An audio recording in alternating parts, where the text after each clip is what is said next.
Hey guys, it's Bruce. I'm a noob, and today we're going to start building our Tamiya or Tamiya 1/35 scale Panzer IV Ausführung H for our 74th anniversary of Market Garden group build. And looking forward to this. We did the review last time. Today in the mail, yay, my Eduard photo-etch detail set arrived.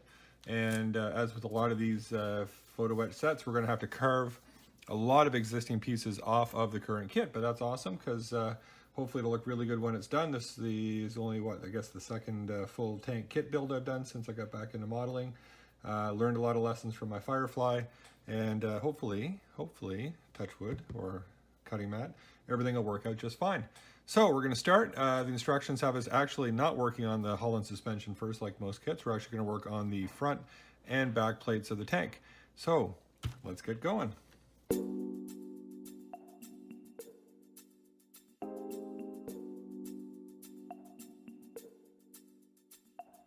Now, if you remember the reference photo of the front of this particular Panzer IV, the one that was part of Panzer Company Milke at the Battle of Arnhem, both of the front tow hook assemblies were actually off the front of the tank. Didn't look like they'd been torn off. There was no damage there around the tow hooks, so we're actually going to probably have to cut these off, and in the photo you can even see very neatly the 6 little holes where those bolts go. So time to take those off.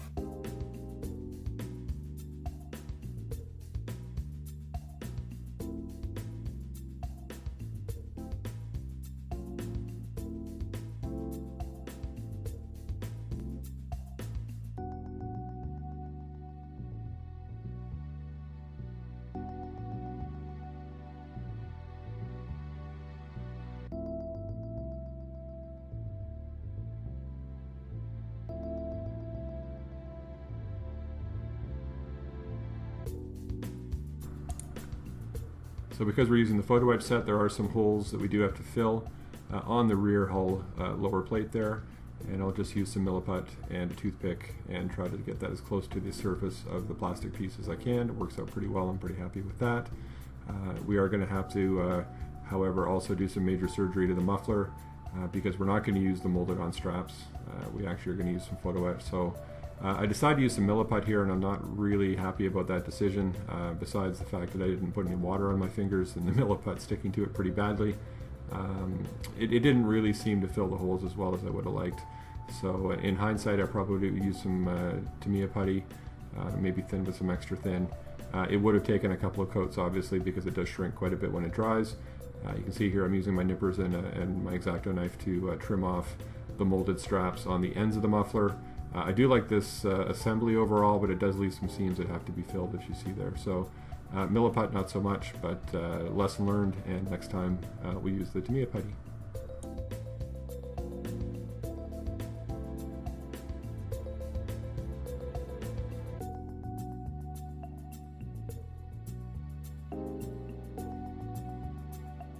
So the milliput on the muffler is dry now. I couldn't even sand it off, it was so thick. So to the X-Acto knife, scrape some off, get the sanding stick out and smooth it. And the milliput did not penetrate into those seams well enough. It was too thick, and so I had to resort to some Tamiya putty, you can see here, and actually eventually a couple of coats of that to completely get rid of those seams on the muffler. On the front plate, however, where I took off the tow hook mounting points, the milliput worked really well to fill those holes that were left. So with a bit of scraping, filing, and sanding, I managed to get that front plate down to a pretty smooth surface. We'll see how it looks once I prime it, but milliput for holes, Tamiya putty for seams seems to be the lesson that I've learned on this build.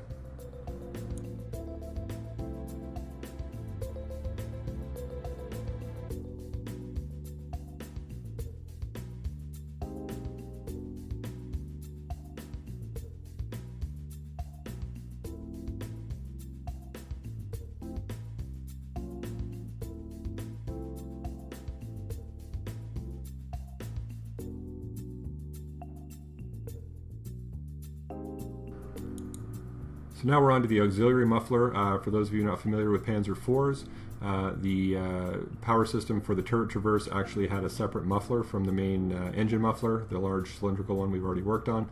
And of course, because we're going to use photo-etch to mount that, we do have to shave off all of the molded straps that are part of the kit.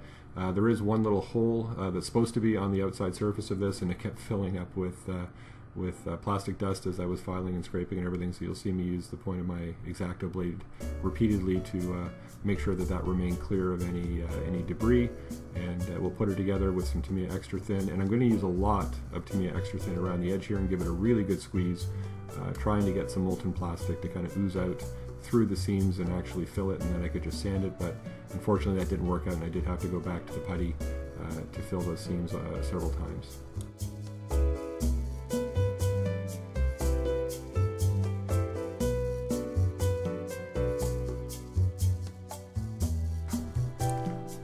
As I mentioned at the beginning, this is a model kit that does not start with the assembly of the suspension. We got to do the lower hull pieces first, front and back, but now finally we're on to the main event.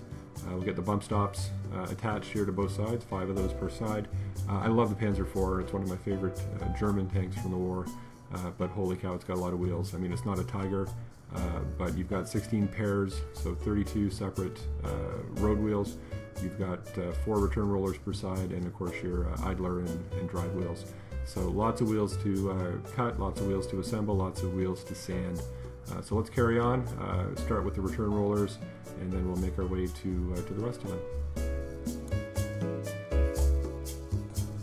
The bogie assemblies come in one piece, unlike some of the newer Panzer IV kits out there, which is nice. I mean, it's an easy assembly. Unfortunately, there definitely was a noticeable part line all the way around all 8 of the bogie assemblies. So lots of scraping to do, and with the flat edge of the knife we want to try to maintain the molded angle of each edge, and finally that's all done and we're ready to mount our bogie assemblies onto the hull.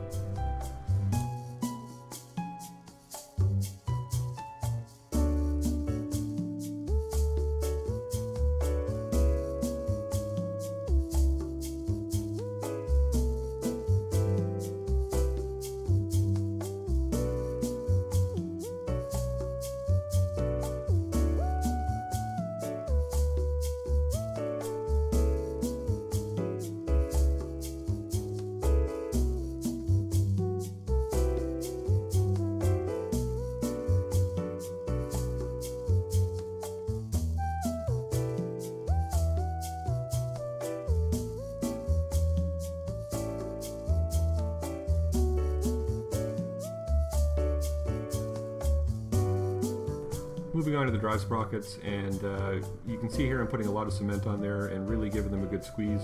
I found if I just kind of cemented them together and left them, there was a really noticeable gap between the 2 parts of the drive sprocket. So again, squeezing them to hold them down until the parts really fuse together well and there's barely any seam noticeable.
Oh, did I forget to mention the hubcaps? Yeah, you've got hubcaps to glue onto. And whichever modeler on YouTube showed me this little tip. When you assemble pairs of road wheels, make sure that the little burrs from the screw gates are adjacent to each other on the pair, and that way you have half as much sanding to do when it comes time to sand them off. So again, whoever you are, thank you so much.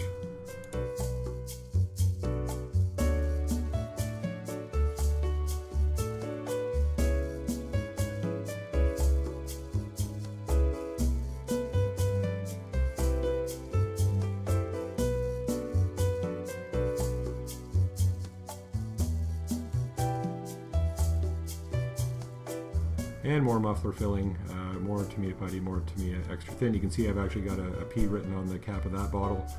That's the one I use for putty, and of course the one I use for assembly doesn't have a P on it, so wouldn't want to mix those up. So now sanding, as I mentioned, much quicker with both of the burrs adjacent to each other on each pair of wheels, and final cleanup, and we'll be done with the wheels. So when I was a teenager, I had one of, actually both of Shepard Payne's modeling books. They were awesome, and this was a little trick I remember from that. I used baking powder or soda, I can't remember what I used here.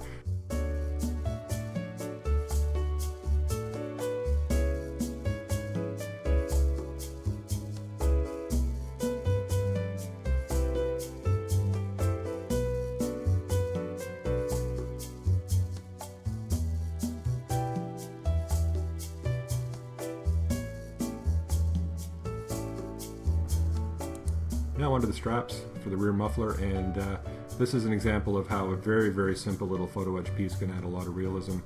Just two little bends in the machine and a curl around the muffler to get that rounded shape, and you've got a very convincing looking metal bracket to hold that muffler in place. A bit of super glue, and far superior to what you would have had with the molded piece, and not overly complicated unlike some photo etch. Which I guess we'll find out later when we have to start doing tool clamps. But just a bit of super glue and on it goes. I'm not going to mount the muffler yet, obviously. I want to paint and or apply pigment to that separately, and paint these straps along with the hull in the hull color, and then we'll put it all together at the end. For the auxiliary muffler, you'll see here I'm applying that first, and you can see the discoloration from the baking powder on it, and just a couple of straightforward straight straps that each need a couple of 22.5 degree bends to form sort of the right angles to wrap around.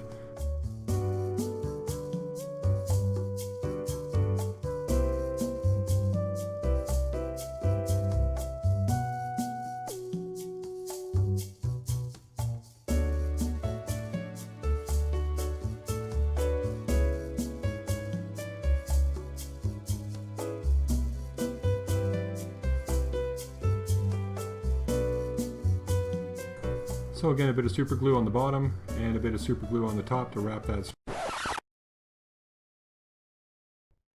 That strap's not supposed to wrap around the top, is it? Nope, there, see? It goes up, it connects to the hull. I didn't check my reference photos while I was applying the detail. That is a noob mistake. And what's the point of doing all the research, right? And finding all the good photos online if you're not going to actually have them in front of you. Normally I will have my iPad there with any reference photos, but I wanted to make progress on the build, and I didn't bother to bring my reference photos with me for this part of the build. So yeah, noob mistake. Definitely try not to repeat that again, especially when adding really nice little detail parts. You want to make sure that they're doing what they're supposed to do. So I go back later and I do fix that, but yeah, lesson learned.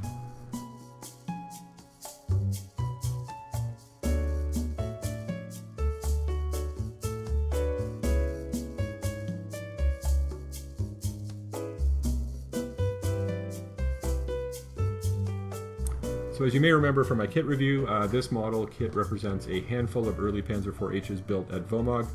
Because of parts availability issues, they built them with Panzer IV-G final drives and drive sprockets.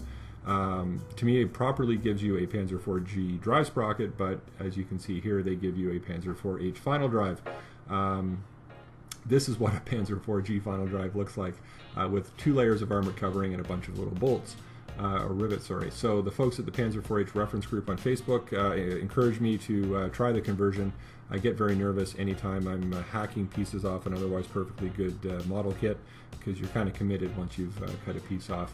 But we get the circle templates out and start doing some measurements, and through a bit of cutting, a bit of trial and error, and test fitting, eventually come up with something that I'm pretty happy with. So we do the inner pieces first, and then we'll move on to the outer armored cover after that.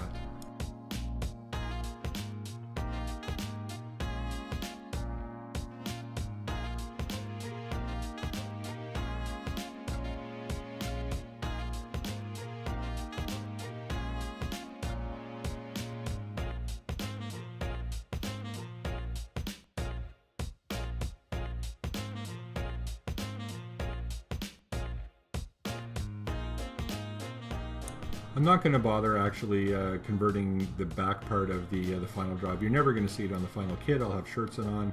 I know that might bug some people, but you know what? I'm okay with that. I think if I can come up with a reasonable representation of the final drive from the viewer's perspective, which will be head-on from the front, I'm quite happy. So yeah, I get the outer armor covering on there. I think that worked pretty well.